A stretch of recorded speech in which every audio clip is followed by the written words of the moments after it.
November 2 అంటే ఈ రోజున ఉదయం 7:31 నుంచి ద్వాదశి గడియలన్నవి మొదలవుతాయి. రేపు అంటే నవంబర్ 3వ తేదీన ఉదయం 5 గంటల వరకు ఈ ద్వాదశి గడియలుంటాయి. చక్కగా ఇంట్లో తులసి ఆరాధన, తులసి వివాహం, ఇంకా శివకేశవులను ఇరువురిని కూడా ఆరాధించే మాసం ఈ కార్తీక మాసం. అందులోనూ క్షీరాబ్ది ద్వాదశి పరమ పవిత్రమైన రోజు.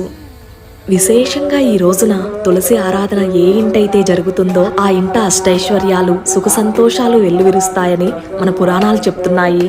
కార్తీక మాసమంతా చేయలేని వారు ఈ ఒక్క రోజైనా సరే మన ఇంట్లో అలాగే తులసమ్మ దగ్గర నేతి దీపారాధన చేసుకుంటే చాలా మంచిది. ఇంట్లో శివలింగం ఉంటే గనక అభిషేకాన్ని నిర్వహిస్తే 1,000,000 రెట్ల పుణ్యఫలం లభిస్తుందని కూడా మన పండితులు చెప్తున్నారు.